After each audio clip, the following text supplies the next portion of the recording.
Hello everyone, welcome to Words and Wonders. Today I will be reading the 4th chapter of the Grimm's Fairytale series, the story of the youth who went forth to learn what fear was. Now, let's begin. Chapter 4. The story of the youth who went forth to learn what fear was. A certain father had 2 sons, the elder of whom was smart and sensible, and could do everything, but the younger was stupid and could neither learn nor understand anything. And when people saw him, they said, "There's a fellow who will give his father some trouble." When anything had to be done, it was always the elder who was forced to do it. But if his father bade him fetch anything when it was late, or in the night time, and the way led through the churchyard, or any other dismal place, he answered, "Oh no, father, I'll not go there. It makes me shudder," for he was afraid. Or when the stories were told by the fire at night, which made the flesh creep, the listeners sometimes said, "Oh, it makes us shudder." The younger sat in a corner and listened with the rest of them, and could not imagine what they could mean. "They are always saying, 'It makes me shudder, it makes me shudder.' It does not make me shudder," thought he. "That too must be an art of which I understand nothing."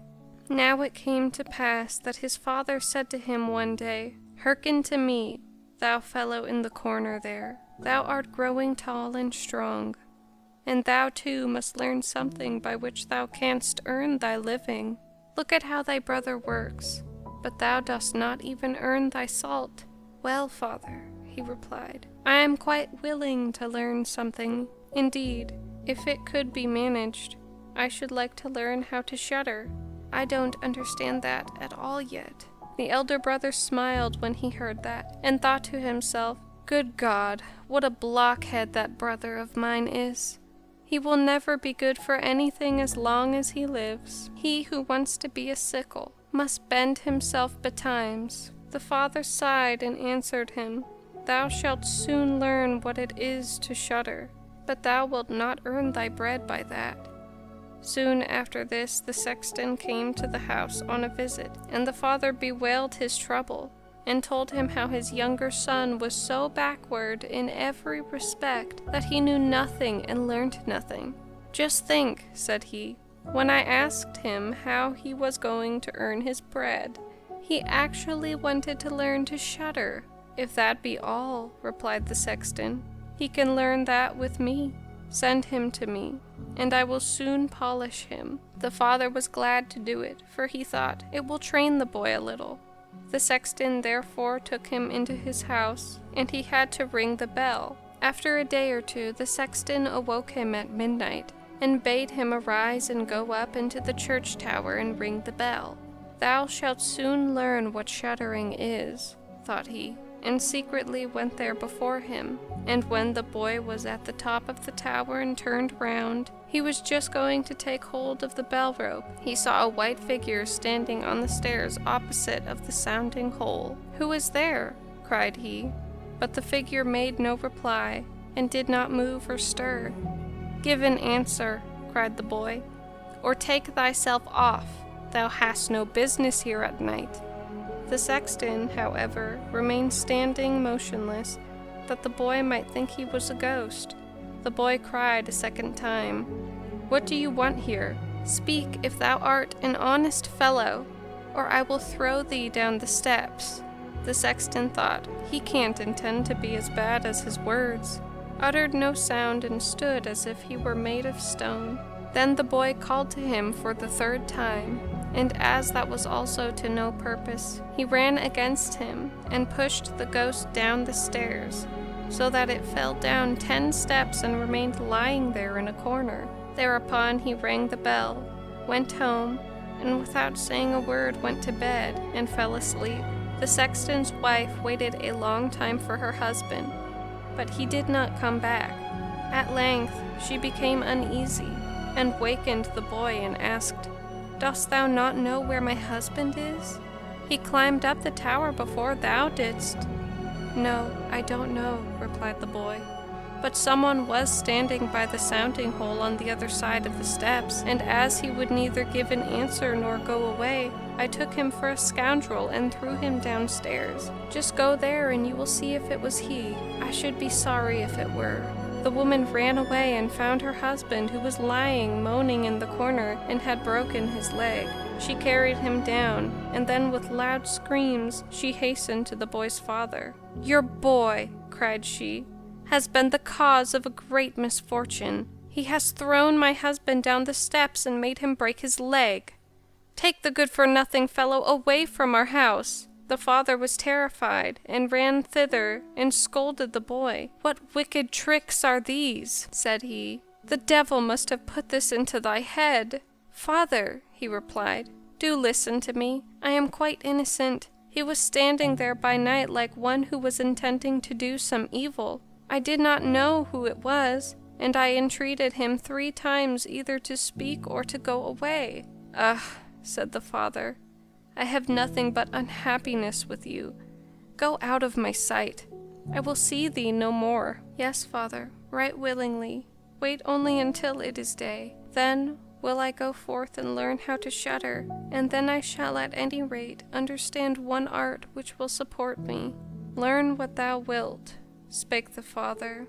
"It is all the same to me. Here are 50 thalers for thee. Take these and go into the wide world, and tell no one of whence thou comest, and who is thy father, for I have reason to be ashamed of thee." "Yes, father, it shall be as you will. If you desire nothing more than that, I can easily keep it in mind." When day dawned, therefore, the boy put his 50 thalers into his pocket and went forth on the great highway, and continually said to himself, "If I could but shudder, if I could but shudder." Then a man approached who heard this conversation which the youth was holding with himself, and when they had walked a little farther to where they could see the gallows, the man said to him, "Look, there is the tree where 7 men have married the rope-maker's daughter, and are now learning how to fly. Sit down below it, and wait till night comes, and you will soon learn how to shudder." "If that is all that is wanted," answered the youth, "it is easily done. But if I learn how to shudder as fast as that, thou shalt have my 50 thalers. Just come back to me early in the morning." Then the youth went to the gallows, sat down below it, and waited till evening came. And as he was cold, he lighted himself a fire. But at midnight the wind blew so sharply that it spit on his fire. He could not get warm, and as the wind knocked the hanged men against each other, and they moved backwards and forwards, he thought to himself, "Thou shiverest below by the fire, but how those above must freeze and suffer." And as he felt pity for them, he raised the ladder and climbed up, unbound one of them after the other, and brought down all 7. Then he stirred the fire, blew it, and set them all around it to warm themselves. But they sat there and did not stir, and the fire caught their clothes. So he said, "Take care, or I will hang you up again." The dead men, however, did not hear, but were quite silent, and let their rags go on burning. On this he grew angry and said, "If you will not take care, I cannot help you. I will not be burnt with you." And he hung them up again, each in his turn. Then he sat down by his fire and fell asleep. And the next morning the man came to him and wanted to have the 50 thalers, and said, "Well, dost thou know how to shudder?" "No," answered he. "How was I to get to know? Those fellows up there did not open their mouths, and were so stupid that they let the few old rags which they had on their bodies get burnt." Then the man saw that he would not get the 50 thalers that day, and went away, saying, "One of this kind has never come my way before." The youth likewise went his way, and once again to mutter to himself, "Ah, if I could but shudder! Ah, if I could but shudder!" A wagoner who was striding behind him heard that, and asked, "Who are you?" "I do not know," answered the youth. Then the wagoner asked, "From whence comest thou?" "I know not." "Who is thy father?" "That I may not tell thee." "What is it that thou art always muttering between thy teeth?" "Ah," replied the youth, "I do so wish to shudder, but no one can teach me how to do it." "Give up thy foolish chatter," said the wagoner. "Come, go with me, I will see about a place for thee." The youth went with the wagoner, and in the evening they arrived at an inn where they wished to pass the night. Then at the entrance of the room the youth again said quite loudly, "If I could but shudder, if I could but shudder." The host, who heard this, laughed and said, "If that is your desire, there ought to be a good opportunity for you here." "Ah, be silent," said the hostess. "So many inquisitive persons have already lost their lives. It would be quite a pity and a shame if such beautiful eyes as these should never see the daylight again." But the youth said, "However difficult it may be, I will learn it, and for this purpose indeed have I journeyed forth." He let the host have no rest until the latter told him that not far from thence stood a haunted castle where anyone could very easily learn what shuddering was, if he would but watch in it for 3 nights. The king had promised that he who would venture should have his daughter to wife, and she was the most beautiful maiden the sun shone on. Great treasures likewise lay in the castle, which were guarded by evil spirits, and these treasures would then be freed, and would make a poor man rich enough. Already many men had gone into the castle, but as yet none had come out again. Then the youth went next morning to the king and said if he were allowed he would watch 3 nights in the haunted castle. The king looked at him, and as the youth pleased him, he said, "Thou mayest ask for 3 things to take into the castle with thee, but they must be things without life." Then he answered, "Then I ask for a fire, a turned lathe, and a cutting board with the knife." The king had these things carried into the castle for him during the day. When night was drawing near, the youth went up and made himself a bright fire in one of the rooms, placed the cutting board and knife beside it, and seated himself by the turning lathe. "And if I could but shudder," said he, "but I shall not learn it here either." Towards midnight he was about to poke his fire, and as he was blowing it, something cried suddenly from the corner, "Meow, how cold we are!" "You simpletons," cried he, "what are you crying about? If you are cold, come and take a seat by the fire and warm yourselves." And when he had said that, 2 great black cats came with one tremendous leap and sat down on each side of him and looked savagely at him with their fiery eyes. After a short time, when they had warmed themselves, they said, "Comrade, shall we have a game at cards?" "Why not?" he replied, "but just show me your paws." Then they stretched out their claws. "Oh," said he, "what long nails you have! Wait, I must first cut them from you." Thereupon he seized them by their throats, put them on the cutting board, and screwed their feet fast. "I have looked at your fingers," said he, "and my fancy for card playing has gone." And he struck them dead and threw them into the water. But when he had made away with these 2, and was about to sit down again by his fire, out from every hole and corner came black cats and black dogs with red-hot chains, and more of them came until he could no longer stir, and they yelled horribly, and got on his fire, pulled it to pieces, and tried to put it out. He watched them for a while quietly, but at last, when they were going too far, he seized his cutting knife and cried, "Away with ye, vermin!" and began to cut them down. Part of them ran away. The others he killed and threw out into the fish pond. When he came back, he fanned the embers of his fire again and warmed himself, and he thus sat. His eyes would keep open no longer, and he felt a desire to sleep. Then he looked round and saw a great bed in the corner. "This is the very thing for me," said he, and got into it. When he was just going to shut his eyes, however, the bed began to move of its own accord, and went over the whole of the castle. "That's right," he said, "but go faster." Then the bed rolled on as if 6 horses were harnessed to it, up and down, over thresholds and steeps, but suddenly, hop, hop, it turned over upside down, and lay on him like a mountain. But he threw quilts and pillows up into the air, got out and said, "Now any who likes may drive," and lay down by his fire, and slept till it was day. In the morning the king came, and when he saw him lying there on the ground, he thought the evil spirits had killed him, and he was dead.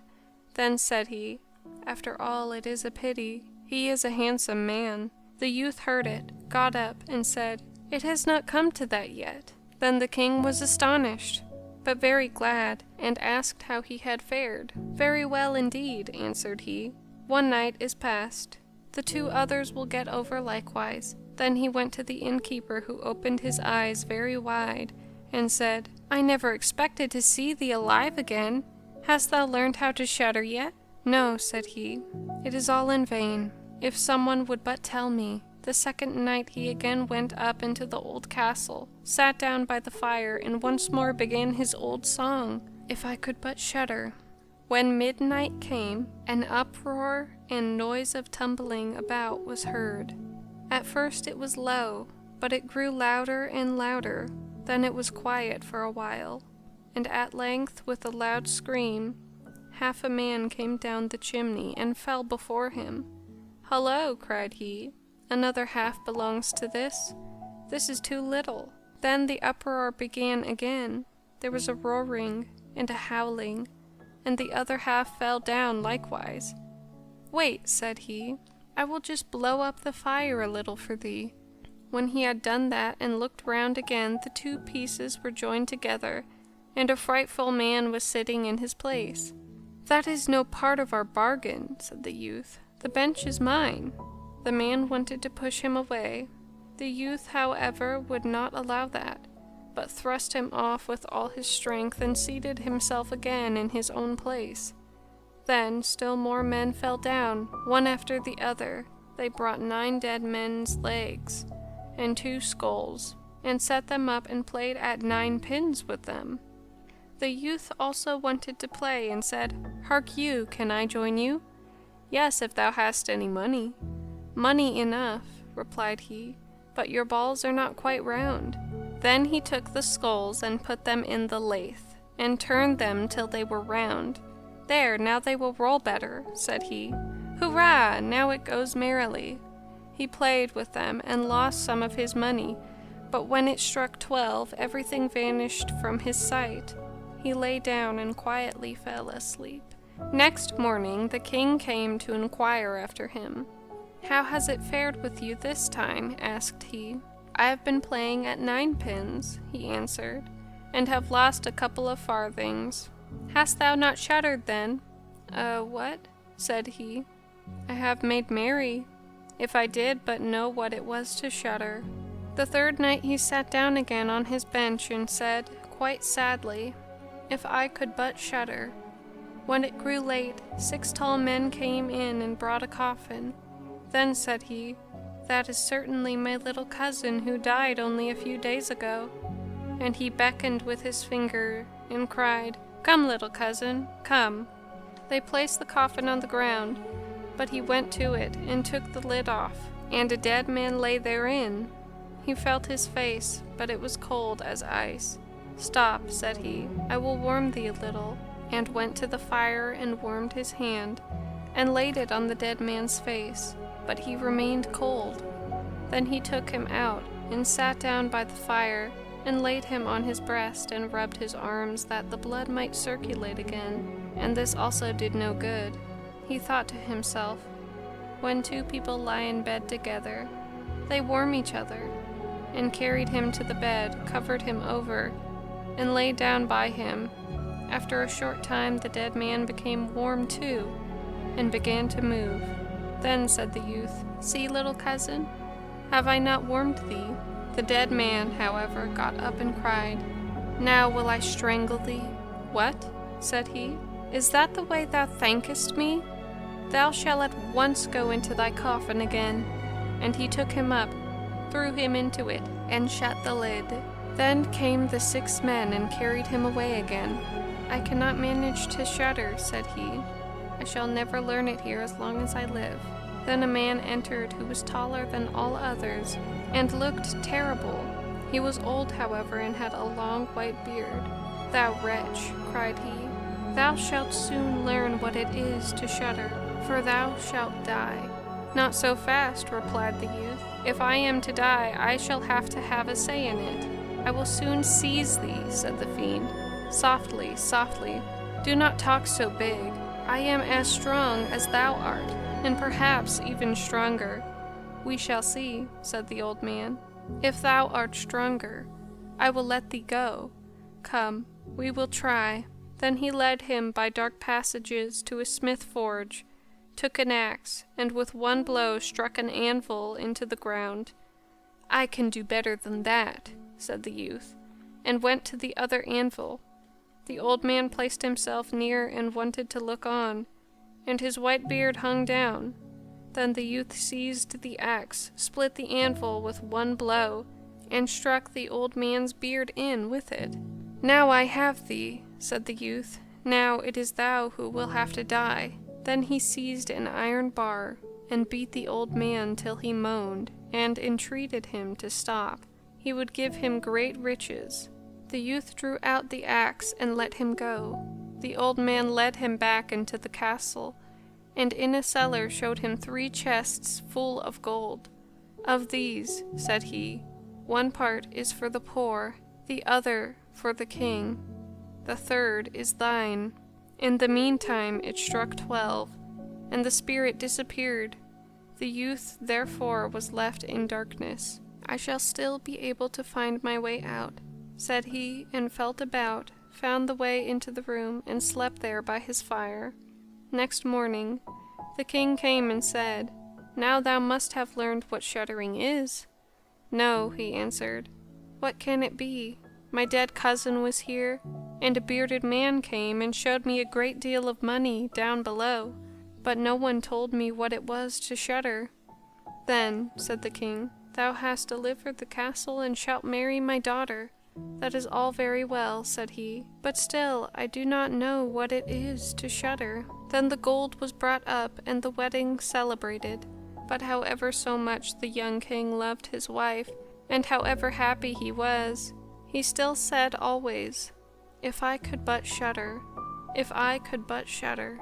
And at last she was angry at this. Her waiting maid said, "I will find a cure for him. He shall soon learn what it is to shudder." She went out to the stream which flowed through the garden, and had a whole bucketful of gudgeons brought to her. At night, when the young king was sleeping, his wife was to draw the clothes off him and empty the bucketful of cold water with the gudgeons in it over him, so that the little fishes would sprawl about him. When this was done, he woke up and cried, "Oh, what makes me shudder so? What makes me shudder so, dear wife? Now I know what it is to shudder." Thank you guys for watching, and if you like what I do here, feel free to like and subscribe. Bye-bye.